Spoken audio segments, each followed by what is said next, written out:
Hello guys, welcome back to my YouTube channel career coach. Guys आज हम बात करेंगे एसएसबी में जो 115 पोस्ट के लिए हेड कांस्टेबल की वैकेंसीज आई थी उसके सिलेबस के बारे में। गाइज सिलेबस मैंने पूरा हिंदी में लिखा है और इसमें A to Z आपको बताऊंगा कि नेगेटिव मार्किंग है, कितने क्वेश्चन आएंगे, कितने पेपर होंगे। अब गाइज जो मैंने कल एक रिसेंटली एसएसबी के सिलेबस के ऊपर ही मैंने एक वीडियो बनाई थी, उसमें मैंने पेपर 2 के बारे में और पेपर 1 के बारे में, दोनों के बारे में बताया था। लेकिन यहाँ मैं आपको पेपर 1 के बारे में डिटेल से बताऊंगा, क्योंकि गाइज जो मैंने कल नोटिफिकेशन पढ़ा था उसमें पेपर 1 एंड पेपर 2 दोनों ही थे। वो जो नोटिफिकेशन मैंने डाउनलोड किया था वो मैंने एसएसबी की ऑफिशियल वेबसाइट से किया था, लेकिन जब मैंने आज नोटिफिकेशन देखा उसमें ओनली पेपर 1 के बारे में बताया था। इसका मतलब आपका पेपर 2 यहाँ पे कैंसिल है। जो पेपर 2 आपका सब्जेक्टिव टाइप क्वेश्चन है वो कैंसिल है, यहाँ पे आपका पेपर 2 नहीं होगा, यहाँ पे ओनली आपका पेपर 1 होगा। अब गाइज बात कर लेते हैं इस पोस्ट के लिए आपका सिलेक्शन प्रोसीजर क्या होगा, क्योंकि गाइज हर फोर्स में अलग अलग सिलेक्शन प्रोसीजर होता है। गाइज इस फोर्स के लेके बात कर लेते हैं। जो नोटिफिकेशन में दिया है फिजिकल होगा, रिटन एग्जामिनेशन, मेडिकल डॉक्यूमेंटेशन, ये आपका होगा, क्योंकि फोर्स अगर चाहे पहले रिटन ले सकती है, फिर फिजिकल, फिर मेडिकल, फिर डॉक्यूमेंटेशन। और यहाँ पे क्या है, फिजिकल, डॉक्यूमेंटेशन, रिटन और मेडिकल एग्जाम यहाँ पे आपका होगा। गाइज जो ये पेपर होगा एमसीक्यू टाइप क्वेश्चन आएगी, मल्टीपल चॉइस क्वेश्चन। यहाँ पे एक क्वेश्चन दिया जाएगा, उसके 4 ऑप्शन होंगे, आपको एक ऑप्शन को सही करना है। अब गाइज बहुत स्टूडेंट्स का क्वेश्चन है इसमें नेगेटिव मार्किंग होगी या नहीं होगी। गाइज इसमें कोई भी नेगेटिव मार्किंग नहीं होगी। आप 100 में से 100 नंबर के क्वेश्चन यहाँ पे कर सकते हो। जो ये पेपर होगा पेपर 1 आपका 100 नंबर का होगा और गाइज ये आपको 2 घंटे का टाइम दिया जाएगा। लेकिन यहाँ पे एक कंडीशन है, यहाँ पे आपको क्वालिफाइंग नंबर लाने हैं, यानी कि आप ओबीसी और यूआर कैटेगरी से बिलोंग करते हो तो आपको यहाँ पे 100 में से 50 नंबर लाने हैं, तो आप इस एग्जाम को क्वालिफाई करोगे।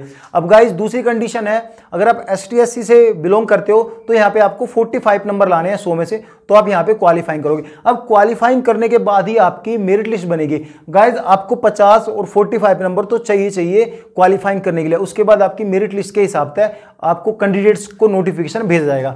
अब गाइज बात कर लेते हैं पेपर 1 के बारे में, क्योंकि पेपर 2 तो आपका कैंसिल होगा। पेपर 1 के बाद आपका इसमें टाइपिंग टेस्ट भी होगा। अब पेपर 1 के बारे में बात करेंगे। पेपर 1 जो होगा जनरल नॉलेज का, यहाँ पे आप पेन और पेज उठा ले और हर एक टॉपिक को यहाँ पे आप नोट डाउन कर ले। पेपर 1 होगा। पेपर 1 में भी कई पार्ट है। पार्ट A के बारे में बात करेंगे जनरल नॉलेज के। अब जनरल नॉलेज के क्वेश्चन आपके कहां से आएंगे वो आप नोट कर ले। इतिहास से आएगा, भूगोल से आएगा, भारत के सामाजिक अर्थशास्त्र विकास से आएगा, राष्ट्रीय और अंतरराष्ट्रीय की वर्तमान घटनाओं के बारे में, यानी कि आप लास्ट 2 ईयर की वर्तमान घटनाएं पढ़ ले तो आपका ये सिलेबस कवर हो जाएगा।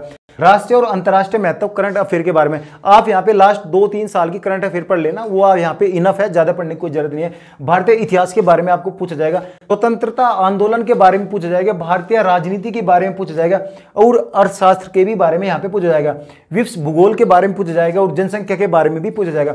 सामान्य विज्ञान आदि के दृष्टिकोण से दैनिक जीवन में होने वाले घटनाओं के बारे में भी यहाँ पे प्रश्न आएंगे। ये आपका पार्ट ए जनरल नॉलेज का पूरा टॉपिक है। यहाँ पे आपको इसी टॉपिक से यहाँ पे क्वेश्चन आएंगे। अब गाइस पेपर 1 के पार्ट बी की बात कर लेते हैं। जो आपका पार्ट बी है न्यूमेरिकल एबिलिटीज का, उसके क्वेश्चंस कैसे आएंगे। गाइस सरलीकरण आएंगे, दशमलव के क्वेश्चन आएंगे, LCM HCF यहाँ के क्वेश्चन आएंगे, अनुपात और अनुपात के क्वेश्चन आएंगे, प्रतिशत, औसत, लाभ और हानि, सरल और चक्रवर्ती ब्याज, क्षेत्रमिति, कार्य समय, समय दूरी, टेबल्स और ग्राफ आदि के यहाँ पे क्वेश्चन आएंगे। गाइस जो ये सारा सिलेबस है आपको 6 to 10 तक ही आप बुक्स पढ़ लेना तो आपका कवर हो जाएगा, ज्यादा पढ़ने की जरूरत नहीं। ध्यान देना आपको करंट अफेयर पे गाइस, करंट अफेयर और यहाँ पे जो आपकी अंतरराष्ट्रीय और राष्ट्रीय वर्तमान में घटनाएं हो रही उसके बारे में आपको ध्यान देना है, क्योंकि ये जो क्वेश्चन है आपके, जो दशमलव के क्वेश्चन है, अनुपात के क्वेश्चन है, तो ये आपको 6th to 7th क्लास में ही आते हैं। अब बात करेंगे इसके हिंदी के पेपर के बारे में। गाइज हिंदी का पेपर आप थोड़ा ज्यादा पढ़ लेना, क्योंकि इसमें बहुत ज्यादा टॉपिक है।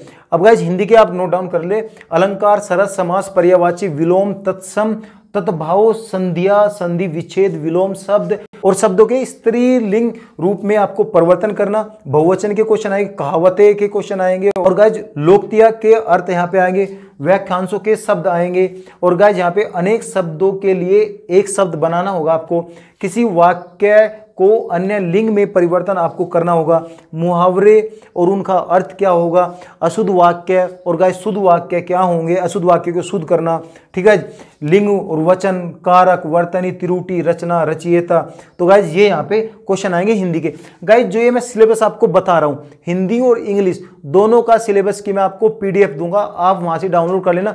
फिर भी आपको डाउट हो तो आप कमेंट्स में पूछ लेना, मैं आपको सभी क्वेश्चंस के आंसर दूंगा गाइज। अब बात कर लेते हैं यहाँ पे जनरल रीजनिंग के किस टाइप के क्वेश्चन आएंगे, मौखिक, गैर मौखिक, उपमा के क्वेश्चन आएंगे, समानताएं और भेद के क्वेश्चन आएंगे, समस्याओं को सुलझाना आएगा, संबंध के बारे में आएगा, वेद यहाँ पे वेन डायग्राम आएंगे, रिश्तों की अवधारण मतलब यहाँ पे रिश्तों के क्वेश्चन आएंगे, और गाइज यहाँ पे अलंकृत के क्वेश्चन आएंगे। गाइज अब यहाँ पे इंग्लिश का टॉपिक है, गाइज यहाँ पे स्पेस कम है तो मैं गाइज इंग्लिश का टॉपिक जो है मैं आपको पीडीएफ में दे दूंगा, अब वहां से जाके आप डाउनलोड कर लेना। इंग्लिश और हिंदी दोनों ही लैंग्वेज में यहाँ पे आपका जो पीडीएफ होगा वो मैं अपने डिस्क्रिप्शन में आज 9 बजे आपको दे दूंगा, आप 9 बजे जाके वहां से डाउनलोड कर लेना।